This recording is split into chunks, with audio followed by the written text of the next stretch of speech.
একদিকে হামাস নির্মূলের নামে গাজায় চলছে নির্বিচার হত্যাযজ্ঞ, অন্যদিকে হামাসের কাছে আটক থাকা বন্দীদের মুক্তির দাবি করে উত্তপ্ত হচ্ছে ইসরায়েল। হামাসের সঙ্গে বন্দি বিনিময় ও যুদ্ধবিরতির আলোচনায় প্রধানমন্ত্রী বেনিয়ামিন নেতানিয়াহু এখন পর্যন্ত দৃশ্যমান কোনো পদক্ষেপ না নেয়ায় ক্ষোভে ফুঁসছে তার দেশের সাধারণ মানুষ। গাজায় সেনা অভিযান শুরুর পর থেকে এখন পর্যন্ত বন্দীদের ছাড়িয়ে আনার দাবি জানিয়ে বিক্ষোভ করছে সেখানকার সাধারণ মানুষ। শনিবার এই বিক্ষোভে যুক্ত হয়েছে 1.5 লাখের বেশি Israeli. To demonstrate and ask my government and all the government in the whole world, please do sign the deal, sign Netanyahu deal. Just do it.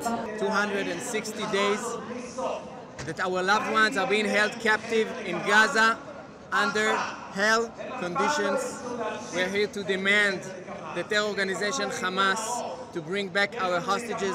Benjamin নেতানিয়াহুর পদত্যাগ, নতুন করে নির্বাচনেরও দাবি জানিয়েছেন তারা। অক্টোবরে গাজায় সেনা অভিযান শুরুর পর এটাই দেশটিতে সবচেয়ে বড় বিক্ষোভ। তাদের দাবি, নেতানিয়াহুর নেতৃত্বে গণতন্ত্রকে হত্যা করা হয়েছে। এর আগে যুদ্ধ সংক্রান্ত মন্ত্রিসভা থেকে বেনি গ্যান্তোজের পদত্যাগ, এরপর সেই মন্ত্রিসভা বাতিল করে দেয়া, গাজায় যুদ্ধবিরতি ইস্যুতে আন্তর্জাতিক চাপ আর বিক্ষোভকারীদের উত্তাল অবস্থা, সব মিলিয়ে এবার দেশেই অবস্থান নড়বড়ে হয়ে পড়েছে নেতানিয়াহুর। বিক্ষোভকারীরা বলছেন, রাজনৈতিক ক্যারিয়ারের জন্য বন্দীদের প্রাণ বিসর্জন দিচ্ছেন Netanyahu.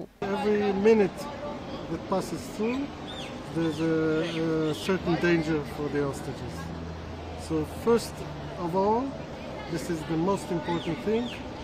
We should bring them home now.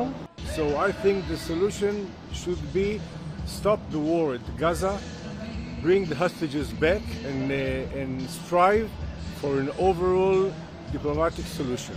এর আগে গাজায় যুদ্ধবিরতির আলোচনার জন্য আন্তর্জাতিকভাবে অনেক চাপ আসলেও নেতানিয়াহু প্রশাসন জানায়, হামাস নির্মূল না হওয়া পর্যন্ত চলবে এই সেনা অভিযান। এই ঘটনায় নেতানিয়াহুর পদত্যাগ দাবি করে আরও জোরালো হয়েছে বিক্ষোভ। দেশের অভ্যন্তরেও ব্যাপক চাপের মুখে পড়ে গেছেন নেতানিয়াহু।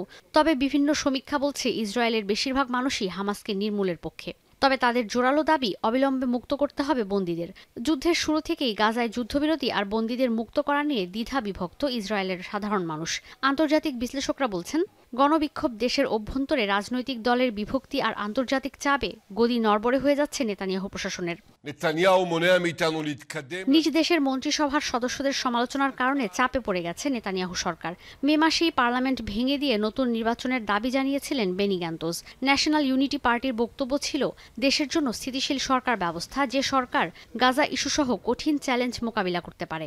গাজায় যুদ্ধ পরবর্তী পরিকল্পনাও নেতানিয়াহুর কাছে জানতে চেয়েছিলেন গ্যান্তোজ সহ ন্যাশনাল ইউনিটি পার্টির 2 নেতা সেপ্টেম্বর থেকে ডিসেম্বরের মধ্যে পুনর্নির্বাচনের দাবি জানিয়েছিলেন।